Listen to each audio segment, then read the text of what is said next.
Hi! In this course, you'll learn everything you need to know for a successful introduction to the home. This course is intended for people who are in the process of adopting their cat and haven't brought the cat home yet, taking them through the preparation of a sanctuary room, breaking the ice with a new cat, and introducing that cat to the rest of the home. By the end of this course, your new cat should feel comfortable and confident as a new family member. I'm Dr. Rachel Geller, Certified Cat Behavior Specialist and author of the book, Saving the World One Cat at a Time. Too often, behavioral issues can come between cats and their owners, and I've dedicated myself to breaking down these barriers and improving these relationships. My courses offer easy-to-implement solutions based on my lifelong understanding of cats and their behaviors. So now, let's help your cat. Before you bring your new cat home, there are a few things you'll need to do to ensure a happy homecoming. In this module, I'll go over all of the essentials you'll need to have waiting for your new friend as soon as the cat enters the home. You'll also find a handy checklist of essential items and some of my top recommendations attached to this course. Feel free to reference it later and use it as a shopping list as you prepare for the big day. But for now, let's learn about those must-have items and why they are essential. The first is toys. Provide your cat with interactive activity toys.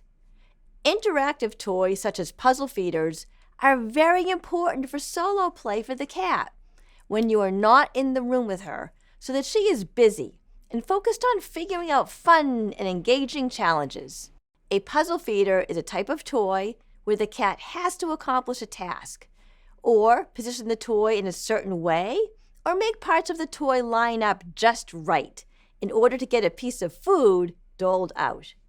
A cat who has opportunities to work in order to accomplish a task or solve a puzzle is a cat who will not be focusing on her own fear and anxiety.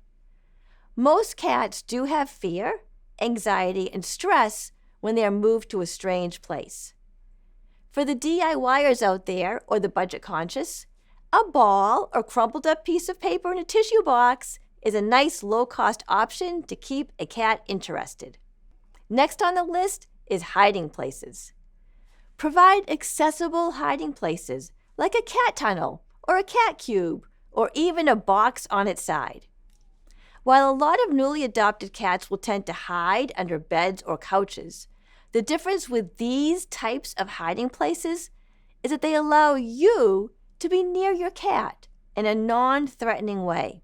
Once you've gotten all of these supplies, you'll want to place them in a small room in your home where your cat can have her own safe, secure space.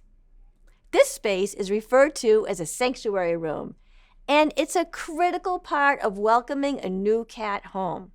Next, food and water. Cats need constant access to clean water. Water should be changed daily. Make sure the bowl is full to prevent whisker fatigue. Food should be primarily a protein source. Think beef, fish, turkey, or poultry. Taurine is an essential amino acid, and it's so important for a cat's nutritional needs. Look for that statement on the cat food that the food is complete and balanced. Now, bowls. You'll have to get some bowls for that food and water. Stainless steel bowls are the best option. Stainless steel does not affect the taste of the food. It's durable, and stainless steel can keep cats healthy by preventing bacteria growth. A wide, shallow design will keep your cat's whiskers above the bowl when they eat or drink. And then, the litter box and litter. The litter box should be uncovered. For litter, I recommend Cat Attract litter. It has a soft, sandy texture that simulates what they would find outside. And this type of litter has herbs that entice the cat to use the box. Another thing you'll need is bedding. Cats prefer softer surfaces. They also like to curl up in things and feel safe and secure. Also, a scratching post. The scratching post must be at least 3 feet tall. It needs to be rope or sisal wrapped to do the job. And we want your scratching post to have a nice, wide, sturdy base for your cat. Lastly, vertical space. Now this can be a cat tree, a window perch, but you can even repurpose existing furniture like a bureau or a windowsill and place a cozy fleece blanket or soft quilt on top of it. You always want to start your new cat off in her own room, preferably a small one, because too much new territory too soon will be overwhelming to your cat. Once you've selected your sanctuary room, you'll want to make sure the space is cat-proofed and ready for your new arrival. Make sure there are no hiding places in the room. If there is a bed, bureau, or any other furniture in the room that a cat could hide under, I want you to put luggage, boxes, or storage containers underneath these items. You do not want your new cat to spend her days hiding from you. Make sure there are no little cracks or holes in the walls. Cats have movable collarbones. So, if a cat can get her head into a space, then she can get her entire body in there. Make sure there is food and water on one side and a scratching post and litter box on the other side. Cats love the warmth of the sun and or a radiator. So place a cat bed in an area where there is a sun puddle or a few feet away from a radiator. Place the toys on the floor away from the walls so the cat can easily engage with and move that toy. If you're following along with this course in preparation for a new arrival, now is the time to set up that sanctuary room. Using the knowledge I just shared, select an appropriate room in the house and fill it up with those essential items. Once you're done with that, we will move on to the next module in which you get to welcome your new cat to the home. So you've chosen your sanctuary room and you have filled it with everything your new cat needs. Now it's that time to bring your cat home. On that special day that you bring home your new cat, go directly to the room you have set up as the sanctuary room. Close the door gently behind you and place the carrier on the floor. Open the carrier door, but don't force the cat out. Don't reach in and try to pull her out. Let the cat come out at her own pace. You can take the door off the carrier or tie the door back with a pipe cleaner or baggy tie. This way, your new cat still has that safety and security of her carrier for as long as she needs it. At the beginning, this is the only place that has her familiar scent still on it. The separation period for your new cat shouldn't be seen as a punishment like a timeout or a jail sentence. Visitation is good and encouraged. Please don't be sad about keeping your new cat in a small separate room. I know we as humans would not love being in a small room all day, but cats find safety and security in small spaces. Cats prefer a small space when it comes to new territory, and you can, and you should, go into her sanctuary room as much as you want. Remember that the purpose of the sanctuary room is to let your cat calm down and feel a sense of security in her new home and in a manageable fashion. You can spray a synthetic pheromone product in the sanctuary room and also on the door frames. Cats deposit their own pheromones on objects as a signal that this is a friendly, feel-good place. Synthetic pheromones will trick the cat into thinking that she has already designated her sanctuary room as her own territory. Anytime she is in her safe spot, a good thing to do would just be to sit next to her on the floor and read, do work, or talk on the phone.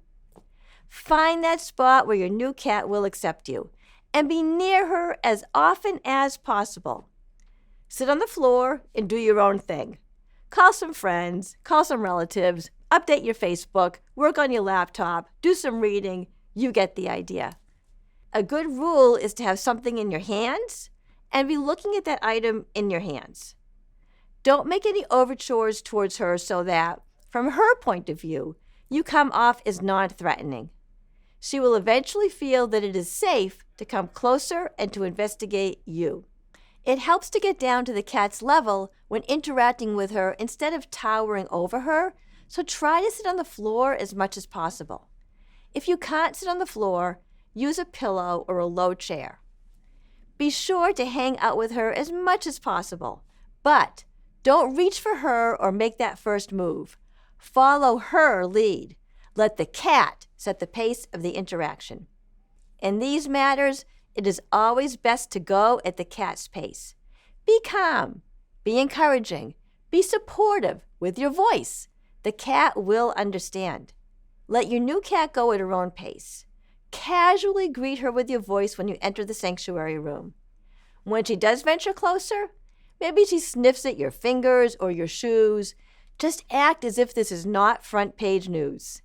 Keep it light, like it's no big deal. Let her do the investigation at her own pace. It may take several sessions of you sitting near her, playing with her, offering treats, but let your new cat set that pace of the progress. Your new cat has to adjust and cope with a lot of changes in her life. Just like people, each cat enters a new relationship at her own pace. Try tempting her towards you with a tasty treat or a fun toy. She just might forget her fear. Feather toys or string toys attached to poles are great devices to coax her into coming closer to you. Lavish love and attention on your cat with your voice. Tell her how much you love her. Keep earning her trust with daily care, playtime, and routine. You want to keep your cat in the sanctuary room until she feels comfortable and unafraid. Now, this will depend on your cat. This could be several days, it could be a couple of weeks, but let your cat set the pace. If she is still hiding, then she is not ready to come out to the rest of the house yet. If she is greeting you at the door when you come in, following you when you leave, or even trying to get out of the room, those are some very good signs that she is getting ready to explore the territory on the other side of that door. Let your new cat learn to feel confident in her new territory first, and this will help her to bond with you. When you think your cat is ready to see the rest of the home, do it in incremental stages. Don't force your cat to try to establish her territory in your entire house all at once. This will be way too scary and overwhelming for her. So before you open the door to the sanctuary room, close the doors to some of your other rooms. You can shut bedroom doors to limit the territory. And if you have more than one floor, you can also limit territory by having a tall baby gate or a garden lattice so that you can have your new cat start off with one level of the home first. Calmly open the sanctuary room door. Allow your cat to come out at her own speed. Some cats are brave, while others are shy.